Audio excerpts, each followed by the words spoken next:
We are before the most beautiful story that has taken place since Jesus and Mary lived amongst us here on earth.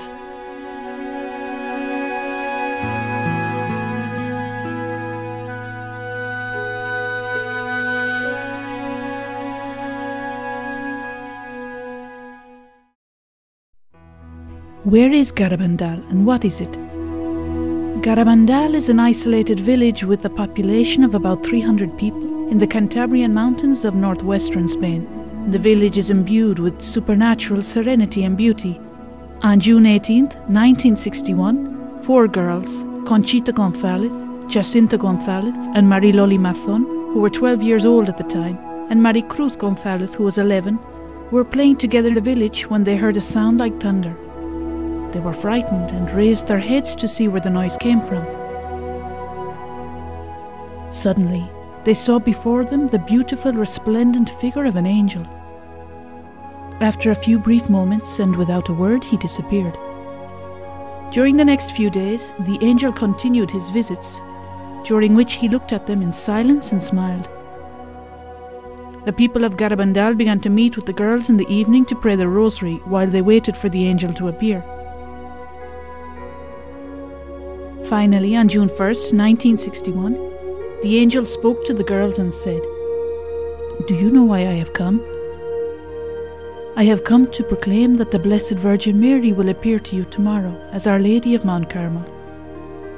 The girls, filled with joy, cried out simultaneously, "Tell her to come soon."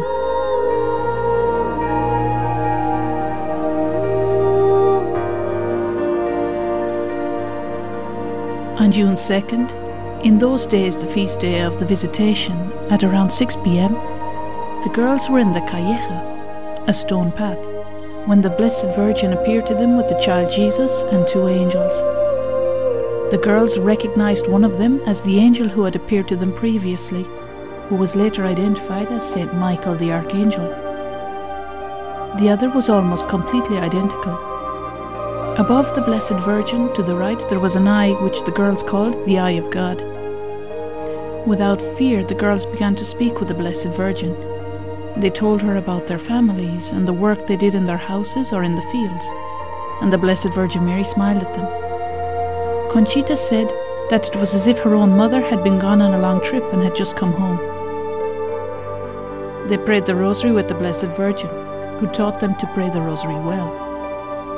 When the Blessed Virgin said she had to leave, the little girls pleaded with her to stay. To console them, she promised that she would return the following day. She did return, not only on the following day, but on hundreds of occasions, sometimes appearing several times during the day or the night. The girls knew when Our Lady was going to appear to them, thanks to what the girls themselves called the llamadas, or interior calls. They received 3 interior calls, in which they experienced an increasing joy that preceded and announced the apparition. After the 3rd interior call, the joy was so intense that they began to run from wherever they were towards the place of the apparition. They arrived almost simultaneously and fell onto their knees abruptly in an ecstatic trance. In August of 1961, the girls began to walk during their ecstasies. With their eyes fixed upwards, they walked forwards and backwards throughout the village. During the first apparitions, the girls offered pebbles to the child Jesus, whom the Blessed Virgin sometimes brought with her, because they wanted to make him laugh. The child did not take the pebbles, but our mother did. She kissed them and requested that they be given to certain people after the ecstasy. The onlookers soon began to give the girls numerous religious objects for Our Lady to kiss. Or when the girls were not present, they left the objects on tables next to the girls' houses, which were placed there for that very purpose. There was no way for the girls to know to whom each article belonged. Even so, during the ecstasies, with their faces always turned upwards and with their eyes fixed on heaven, guided by the vision, in all of the thousands of times that they returned rosaries, medals, wedding rings and other religious objects to their owners, they never made a mistake. On a certain occasion, the girls were surprised to find a powder compact among the objects to be kissed by the Blessed Virgin. They doubted whether to present to her a seemingly secular object, but when the Blessed Virgin arrived, the first thing she asked to kiss was that compact, saying that it belonged to her son. When the ecstasy ended, the owner of the compact revealed that during the Spanish Civil War, the compact had been used to take the Eucharist to prisoners and to those who were about to be executed. During the ecstasies, our little protagonists always brought a crucifix which they offered to the onlookers to venerate. They normally held out the crucifix to whomever the Blessed Virgin indicated to the girls. After an ecstasy, Conchita found out that those who had kissed the crucifix, though they weren't dressed as priests, were in reality priests. During the ecstasies, the girls recognized priests and religious on numerous occasions, though they were dressed normally, with no way for the girls to distinguish them other than through the visions. Little by little, as the news was spread by word of mouth, visitors began to arrive from outside of the village, some from outside of Spain. 500 to 3,000 people arrived each day and joined the villagers of Garabandal in prayer as they waited for the apparition.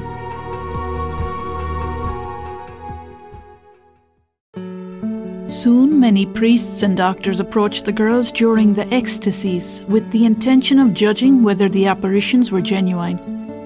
Some of the first to arrive in the little mountain village were prestigious theologians, teachers, diocesan priests and religious, some of whom held important positions in the church. They carried out their theological and doctrinal investigations and examined the girls' lives. They concluded that the girls were perfectly healthy and well-balanced. They did not crave attention, though at the same time, they had not completely overcome their childish ways, which emphasizes the fact that they were completely normal. They verified that in the months of the apparition, the girls did not neglect their educational obligations, housework, chores, or labor in the fields. Though during the apparitions the girls sometimes stayed in vigil until early in the morning, suffering the harsh weather, rain, cold and snow, the Blessed Virgin often repeated to them that they should be obedient to their parents. She also encouraged them to make sacrifices, especially for the holiness of priests, and so that those priests who waver might persevere. She taught them to detest sin and helped them to form their consciences by responding to the thousands of questions the girls asked her. The girls affirmed that after seeing the Blessed Virgin Mary, they yearned to love Jesus and Mary more, and to tell everyone about the Lord and His most blessed Mother. The simple and trusting relationship that the little girls had with their Heavenly Mother was truly exceptional. In certain occasions, she played with the girls, and she often said goodbye to them with a kiss.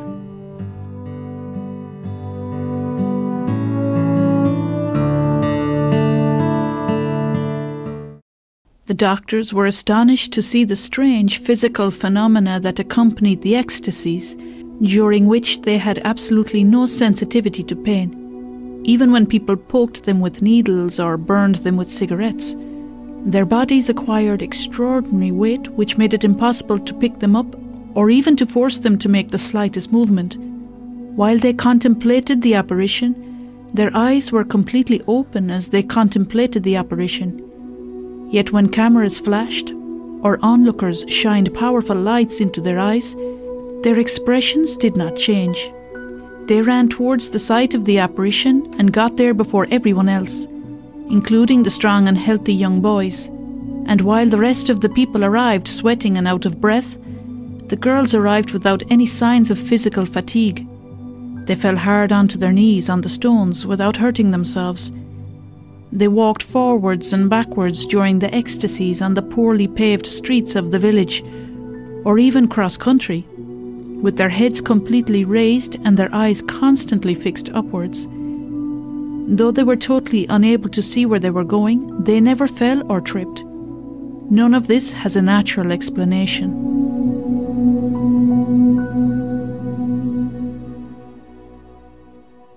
A Amongst the many priests who went to Garabandal to study the events was Father Luis Maria Andreu, a Jesuit. He and his brother, also a Jesuit, Father Ramon Andreu, moved more out of curiosity than out of a hope to find something serious, visited Garabandal. They were convinced by what they saw that the girls were telling the truth. On August 8, 1961, Father Luis Maria Andreu made a second visit to Garabandal. That night, when the girls fell into ecstasy, he approached them to observe them closely. Suddenly, those who were with him saw that an indescribable enthusiasm invaded the priest. His face changed and tears began to fall down his cheeks. He suddenly cried out, "Miracle! Miracle! Miracle! Miracle!" In the car, as he returned to his residence that same night, his companions were impressed by the joy that overwhelmed him and by his complete surety as he spoke of the events of Garabandal. He repeated enthusiastically, "I'm so happy. The Blessed Virgin has given me an immense gift. We're so lucky to have a mother like her in heaven. There's no doubt in my mind that the visions are true. Today is the happiest day of my life." After that last phrase, there was silence. "Father, what's wrong?" Father Luis Maria Andreu had died.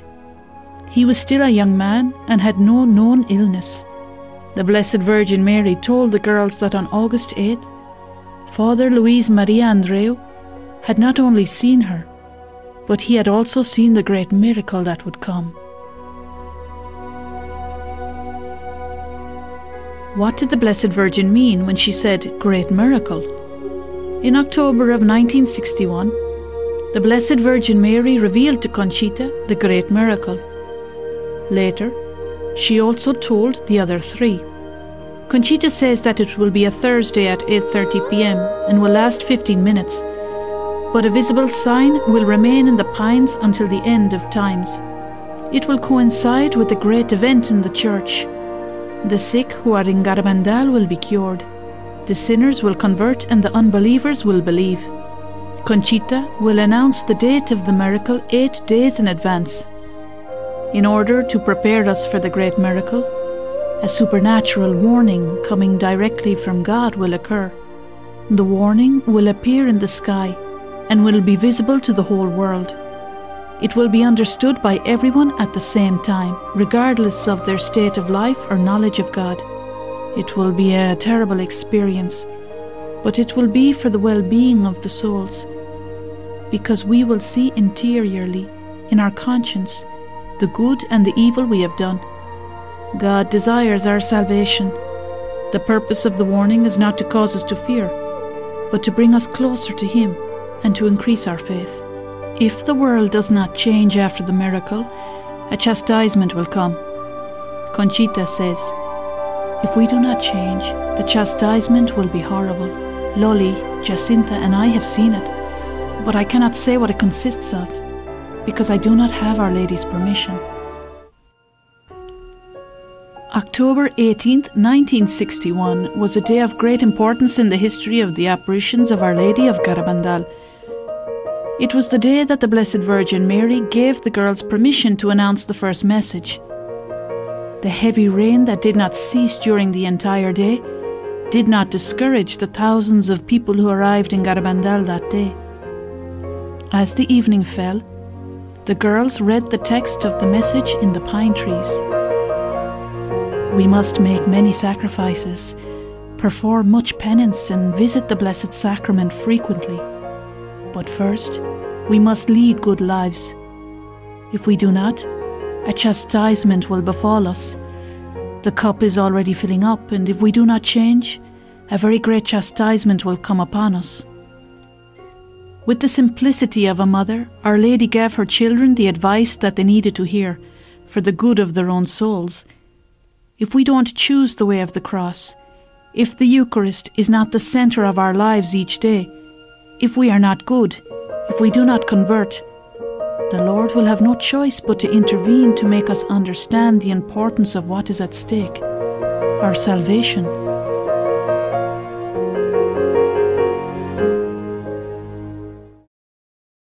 After the girls had proclaimed the first message, They often asked the Blessed Virgin to perform a miracle that would help the people to believe in the apparitions. When there was not Mass in the town, St. Michael the Archangel would bring the Eucharist to the girls so that they would not miss communion. One day, St. Michael told Conchita that on a certain occasion he would bring her communion, and the host would become visible on her tongue. Conchita did not think it was a very impressive miracle, because she thought that the host was always visible to those who were present. Conchita announced the date of the miracle 15 days in advance. When the awaited day arrived, there were hundreds of people in the village. The miracle took place on July 19, 1962 at 1:30 a.m. One of the main concerns of the Blessed Virgin in Garabandal was to help us to grow in our love and veneration of the Eucharist. In that sense, it is fitting that the miracle was precisely a Eucharistic miracle. One of the witnesses was able to record on video the brief seconds in which the white host appeared in Conchita's mouth.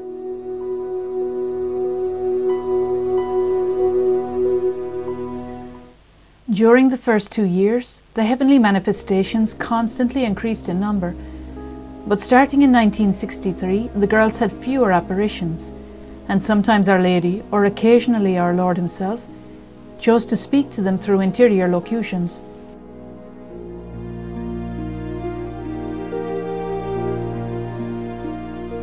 Despite all of this, pilgrims continued to come to Garabandal in great numbers, and many of the pilgrimages came from outside of Spain. The little village in the mountains received visits from important church figures, reporters from important news agencies, diplomats, entrepreneurs, writers, etc. Notable conversions and healings both of a physical and spiritual nature took place in Garabandal. Our Lady of Garabandal is specialized in healing hearts and souls.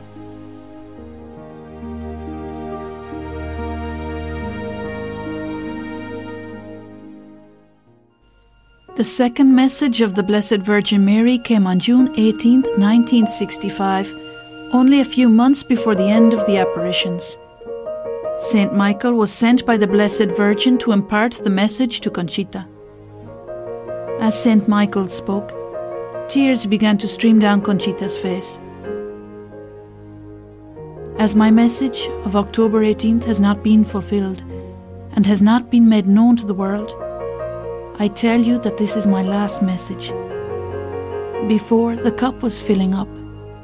Now it is overflowing. Many cardinals, many bishops and many priests are on the road to perdition and are taking many souls with them.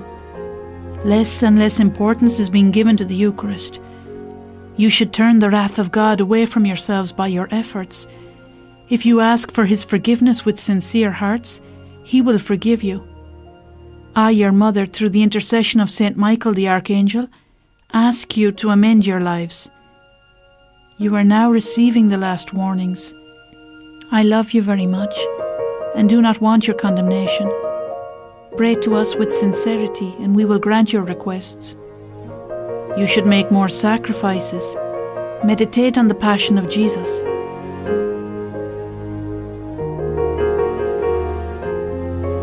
The message, though brief, is rich in content and describes the painful situation that the Catholic Church was living at that time, as the Second Vatican Council was about to come to a close. Several months after this message was proclaimed, Pope Paul VI published the encyclical Mysterium Fidei, in which he expresses his grave concern for the doctrinal confusion regarding the greatest treasure that the Church possesses, the Eucharist.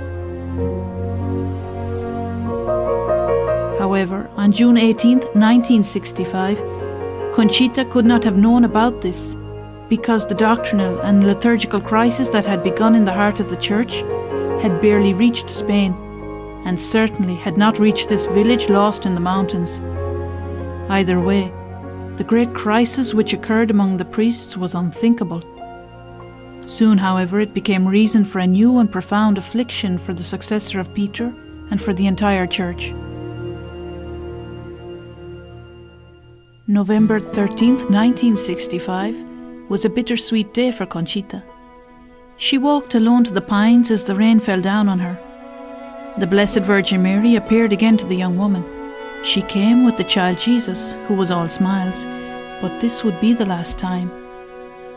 Addressing Conchita, the Blessed Virgin Mary said, "Conchita, tell me about my children. I have all of them under my mantle. I love you all very much, and I desire your salvation. Give all you can, and we will help you. This will be the last time you see me here. But I will be with you always, and with all my children. Conchita, you should visit my son more often in the tabernacle. Why do you let yourself be led by your laziness to not visit him? He is waiting for you all, day and night." Conchita responded to the Blessed Virgin, "How happy I am when I see you. Why don't you take me with you right now?" She answered, "Remember what I told you on your Saints' Day? When you present yourself before God, you must show him your hands filled with the good works you have done for your brothers and for the glory of God. In this moment, your hands are empty." Those words marked the end of the visible manifestation of Our Lady in Garabandal. The happy moments the girls had spent with their Heavenly Mother had come to an end, but they continued to feel her presence and the impression she had made on their souls. Conchita said that the apparitions left my soul full of peace and joy and gave me a great desire to overcome my defects and to love the Lord and His Most Holy Mother with all my strength. Our Heavenly Mother wants to leave that same impression on all of our souls. The certainty that we have a Mother who is close to us and who looks after us. The desire of conversion that is born in our souls through meditating on the Passion. Love and veneration for the Eucharist, the greatest gift that the Church possesses. The Blessed Virgin Mary will forever be with all of her children. She promises to us the same thing that she promised to Conchita in that last apparition. We will help you. I will be with you always, and with all of my children.